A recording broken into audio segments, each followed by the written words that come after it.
É muito comum pensar-se que o entretenimento no século XIX ou no início do século XX era algo bastante contido. Pois temos muito aquela ideia romântica, não é? Exato. A imagem mental que costuma surgir é logo a de salões fechados, aqueles forrados a painéis de madeira escuros, com pessoas em trajes rigorosíssimos a escutar alguém tocar piano Em absoluto silêncio. em absoluto silêncio, nem mais. Ou talvez um passeio domingueiro muito formal por um jardim botânico, onde a regra de ouro era, claro, não pisar relva.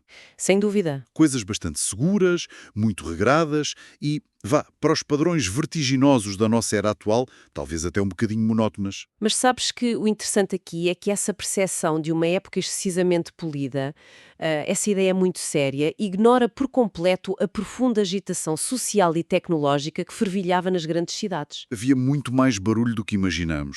Imenso. O Porto, em particular, estava a passar por uma transição industrial frenética nessa altura. A cidade enchia-se de fábricas, o ruído das máquinas a vapor começava efetivamente a abafar o som das carroças, e a classe burguesa emergente acumulava capital e, subitamente, tinha uma coisa nova. Tempo livre. Exatamente. Tempo livre. E havia uma necessidade visceral de novidade. As pessoas queriam ser surpreendidas, queriam testar os limites do que era possível. E a fronteira entre aquilo que era diversão pura e a ciência experimental era quase imperceptível. O que nos traz diretamente à nossa missão para a exploração aprofundada de hoje. Reunimos uma pilha de fontes primárias absolutamente fascinantes. E que fontes! Mesmo. Temos recortes de jornais antigos como o Comércio do Porto e o Periódico dos Pobres. Temos também fotografias raras da ilustração portuguesa, além de vários registros académicos sobre a história urbana do Porto. Tudo material incrível para perceber a época. É verdade. E o nosso objetivo com este mergulho nas fontes é resgatar locais esquecidos da cidade, que foram autênticos epicentros de deslumbramento coletivo, locais que previdenciaram alegria e muitas vezes um perigo bastante real, muito antes de existirem ecrãs brilhantes nos nossos bolsos. O perigo era quase o prato principal. Pois era. Imagine-se uma paisagem urbana onde as montanhas russas eram medidas em palmos e onde um fim de tarde relaxante podia envolver a queda aparatosa de um balão de ar quente no telhado do lado. E essa busca pelo perigo como forma de entretenimento é algo que a documentação revela de forma cristalina. Como eu dizia, o caos não era um acidente, era muitas vezes o próprio atrativo. Ok, vamos lá desembrulhar isto. Porque logo nas primeiras páginas dos nossos registros surge um nome muito específico. Tivoli. O famoso Tivoli. Pois, para quem nos ouve, a palavra Tivoli remete quase automaticamente para o célebre parque de diversões de Copenhaga, não é? Com aquelas luzes mágicas e jardins desenhados a régua e a esquadro. Sim, é a associação imediata. Mas a nossa pesquisa mostra que o Porto oitocentista teve não apenas um, mas aparentemente dois espaços com este nome. É verdade, a documentação aponta para a abertura do primeiro Tivoli portuense logo em 1839. Tão cedo. Sim, bastante cedo. Ficava localizado na Praça da Alegria. O Periódico dos Pobres publicou, em agosto desse ano, anúncios sobre a oferta de, e cito, jogos do costume e introduziu também algo misterioso chamado serpentes boas. Serpentes boas? Sim, mais tarde, já na década de 1850, surgiu efetivamente um segundo Tivoli. Esse já noutra zona. Exato, situado nas imediações da Rua Formosa. E este sim, segundo os relatos do espírito Alberto Pimentel que o frequentou, este assumia-se como uma cópia declarada do conceito dinamarquês. Tenho de confessar que o mistério das serpentes boas me deixou um bocado a pensar. Porque os recortes não explicam o que isto era. Não explicam nada. Apenas lançam um nome para o ar como se fosse óbvio. O que é que os historiadores ou os peritos em parques de diversões antigos desconfiam que fosse esta atração? Bom, a ambiguidade dos jornais da época é um dos grandes desafios da investigação histórica. Nós ficamos um bocado às escuras.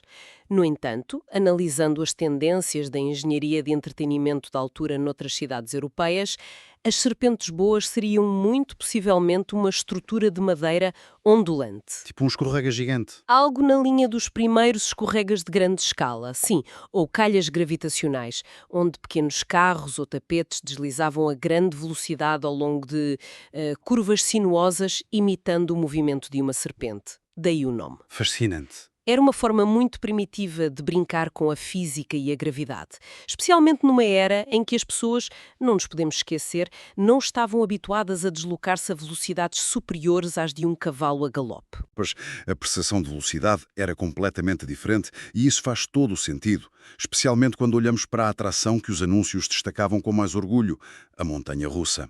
A grande estrela. Os jornais gabavam-se de que a estrutura tinha sido aumentada em 130 palmos. Fazendo uma conversão rápida, se um palmo for a distância de uma mão aberta, digamos, à volta de 21 centímetros, estamos a falar de um prolongamento de cerca de 27 metros de calhas de madeira. 27 metros de estrutura de madeira, construída sem os padrões de engenharia ou segurança modernas? Deve ter sido assustador. Totalmente! Era uma rampa íngreme, onde a adrenalina derivava precisamente da fricção, daquele barulho ensurdecedor das rodas de metal ou de madeira sobre os carris e da total ausência de sistemas de travagem sofisticados. Basicamente rezava-se para que parasse no fim. Quase isso. Mas por mais aterradoras que fossem estas estruturas de madeira, o que realmente começou a atrair as massas aos domingos à tarde era uma importação francesa que misturava a audácia com o espetáculo puro. As ascensões aerostáticas. Os balões de ar quente. Ou pelo menos os antepassados deles, sim. Os relatos dessas viagens nas nossas fontes são quase anedóticos. Lemos cartas de 1857, onde um balonista francês chamado Eugène Poitevin descreve as suas subidas aos ares a partir do Tivoli. Com algum dramatismo à mistura, Muito dramatismo. Só que, aparentemente, a física e os ventos do Porto não queriam colaborar com o entretenimento. Em 1859, a companhia de um senhor chamado Salvador Siciliani tentou fazer voar um balão. A coisa descolou e, poucos segundos depois, foi estatalar-se diretamente no telhado de uma casa na própria Praça da Alegria. nem chegou a sair da praça, coitado.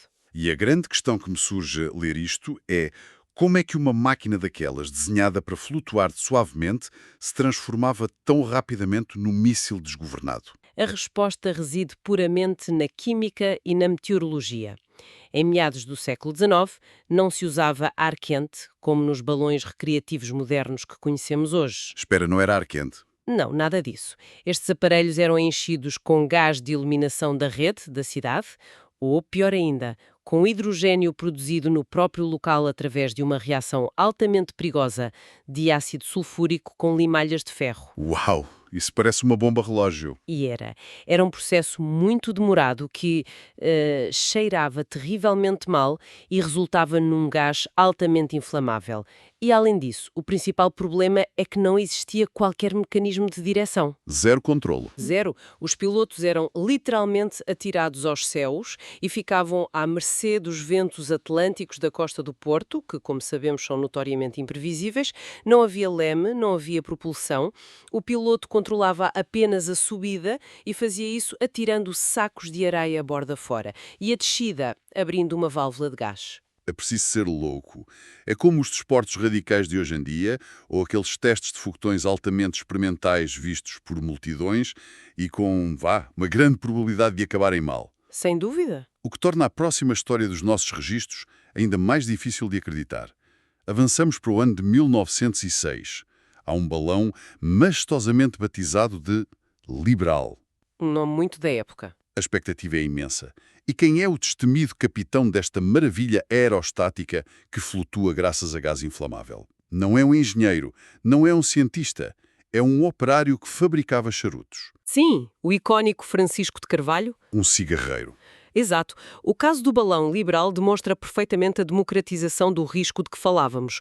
O facto de o piloto ser um cigarreiro adiciona um cariz quase romântico à narrativa, não achas? Sem dúvida. Mas correu bem. Bem, o Francisco de Carvalho conseguiu efetivamente levantar voo da Praça da Alegria e alcançou a notável marca dos 300 metros de altitude. Nada mal. Nada mal mesmo. No entanto, a imprevisibilidade do equipamento fez com que a viagem fosse muito curta. O balão perdeu altitude rapidamente e acabou por se despenhar com violência na zona de Azevedo de Campanha. Espera aí, deixa-me colocar isto em perspectiva para quem nos está a ouvir. Temos dezenas, talvez centenas de pessoas, vestidas com os seus melhores fatos de domingo, a assistir a um indivíduo sem qualquer treino de voo, a pendurar-se num cesto de vime, preso a um saco gigante cheio de gás inflamável, que depois se espanha nos arredores da cidade.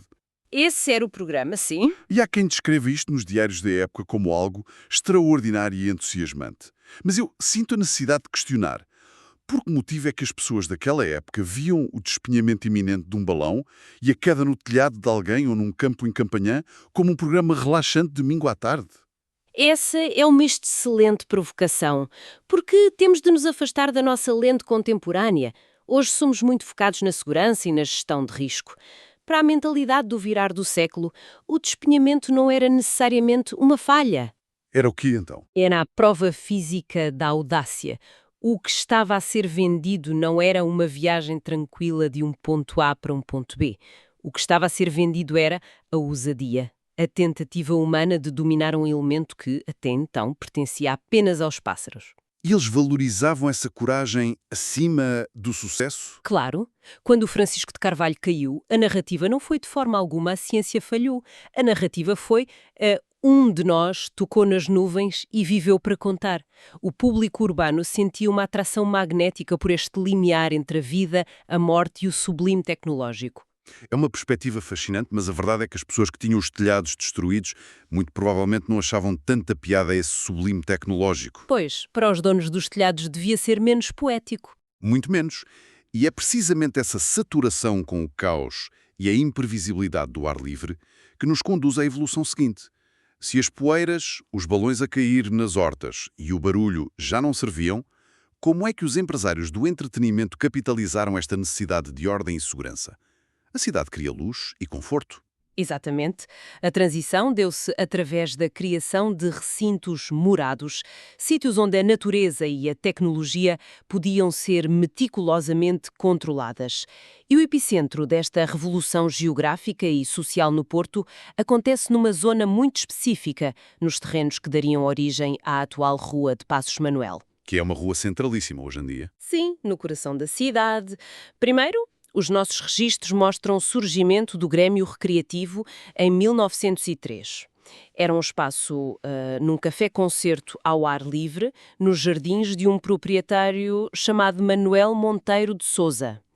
E há um detalhe que a investigação histórica rigorosa precisa de clarificar aqui, porque há muita confusão. Estou curioso. Que confusão. Existe uma ideia popular que associa um famoso e massivo comício do Partido Republicano, realizado a 25 de março de 1908, ao Jardim Passos Manuel. E nós vemos isso repetido imensas vezes. E nós, claro, lemos as fontes todas de forma isenta para relatar exatamente o que lá está, sem tomar partidos. Claro. Mas as fotografias da época e a documentação académica provam sem margem para dúvida que esse comício decorreu no Grêmio Recreativo. O Jardim Passos Manuel tinha sido inaugurado apenas uns dias antes e, embora fosse na mesma artéria, não acolheu esse evento histórico. É um ótimo esclarecimento. A memória coletiva de uma cidade tem frequentemente este hábito de aglutinar os espaços que partilham a mesma rua ao longo das décadas. Sim, é muito comum. Mas vamos concentrar-nos então no Jardim Passos Manuel, inaugurado em março de 1908. Porque a descrição deste espaço lê-se como o guião de uma feira mundial em miniatura. As páginas do Comércio do Porto descrevem um projeto absolutamente monumental. Uma revolução visual para a época. Havia um grande anfiteatro a simular pedra, um lago artificial perfeitamente lineado, um ringue de patinagem de última geração e até uma nova escola de tiro. E os jogos de pontaria, não te esqueças. Sim, o famoso jogo Pim-Pam-Pum. E no centro de tudo isto, a coroa de glória. Uma fonte luminosa monumental, ladeada por uma torre encimada por um holofote colossal a 12 metros de altura. O que é fascinante aqui é o papel que a mecânica oculta desempenhava. Hoje em dia nós carregamos no interruptor e pronto, a luz aparece. Em 1908, aquele holofote a 12 metros de altura exigia um esforço titânico. Como é que eles alimentavam aquilo? O complexo incluía uma casa das máquinas autónoma. Era uma infraestrutura industrial incrustada no meio do jardim. Lá dentro, motores ruidosos alimentavam dínamos que geravam a corrente necessária para manter a luz de arco voltaico a funcionar. Devia ser uma luz ofuscante. Era uma luz branca e penetrante.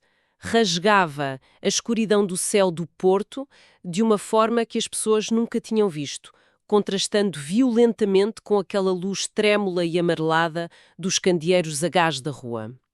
A eletricidade, neste contexto, não era apenas uma ferramenta utilitária para as pessoas verem por onde andavam. Era a atração principal. A eletricidade era a própria magia, era o espetáculo pelo qual se pagava bilhete.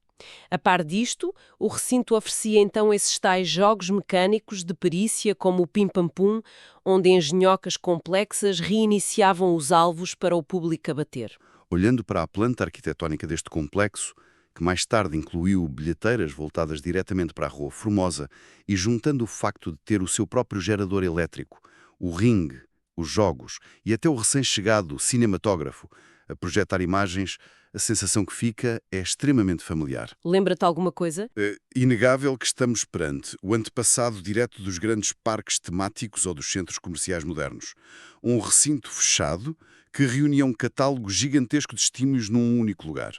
O que me leva a levantar uma questão profunda, até para quem nos está a escutar, sobre o comportamento humano. Diz lá.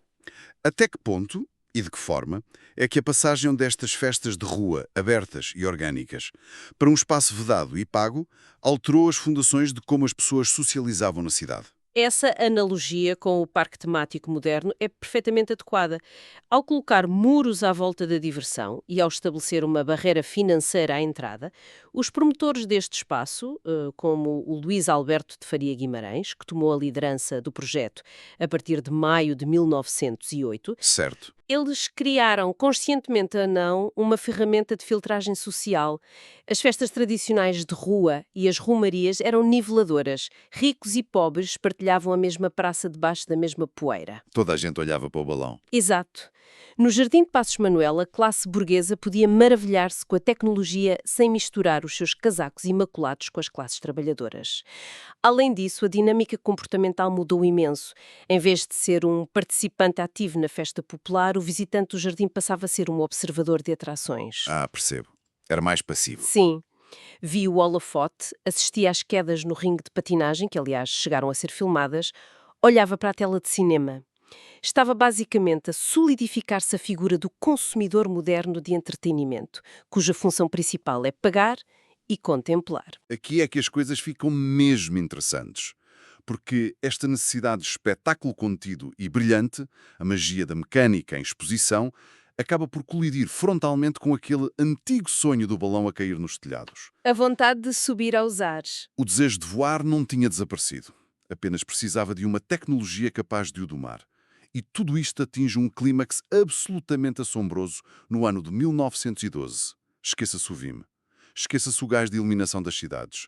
Os nossos documentos revelam a chegada da aviação pesada. E que momento impressionante! Chegamos a setembro de 1912. O Porto prepara-se para acolher o primeiro voo de avião oficial documentado em Portugal. O primeiro de sempre. Sim, e mais uma vez há aqui uma roupagem de utilidade pública no evento. O pretexto oficial era angariar fundos para a caridade, nomeadamente para as creches do comércio do Porto. Muito nobre. A figura central desta empreitada é o industrial António da Silva Marinho, que adquiriu em Paris uma máquina absolutamente impressionante, o Maurice Farman 4 modelo MF4-1. E, para que se perceba a magnitude disto, não era um aparelho leve de lazer. Era o quê? Era um biplano militar pesado, de reconhecimento aéreo. A sua logística foi tão complexa que teve de ser desmontado e trazido de barco até Leixões. E o percurso desta máquina até ao céu, quando lemos os jornais, é quase poético. Antes sequer de tentarem pôr o motor a funcionar, o avião foi transportado em carros de bois. Imaginem-se o choque de eras. Bois a puxar um avião. É uma imagem surreal. Levaram-no até à nave central do Palácio de Cristal, onde ficou exposto durante uma semana inteira. Os portugueses pagaram um bilhete apenas para caminhar à volta daquela besta adormecida de madeira, tela e metal. A mera presença estática do avião foi suficiente para angariar uma quantia monumental. Mas a verdadeira consagração chegou no dia 7 de setembro. Exato. Como é que foi esse dia? Pois. Foi preparado um aeródromo improvisado perto do Castelo do Queijo, mesmo junto ao Atlântico. O contraste sensorial deve ter sido indescritível para aquelas pessoas. Imagino. Aquela cidade, que estava habituada ao som compassado dos cascos dos cavalos e ao chiar lento dos elétricos primitivos, Foi subitamente atravessada pelo rugido ensurdecedor de um motor Renault V8 de 70 cavalos. Uma brutalidade. Com o piloto francês Léopold Trescart aos comandos, perante o olhar incrédulo da multidão e um forte cheiro a óleo de ricino queimado, a pesada estrutura levantou finalmente voo. Os recortes de O Comércio do Porto detalham a trajetória toda. O avião subiu até aos 300 metros de altitude.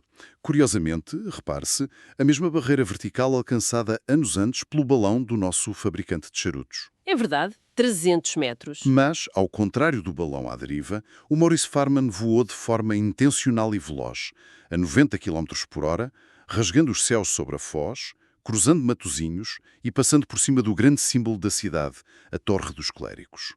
16 minutos de voo contínuo.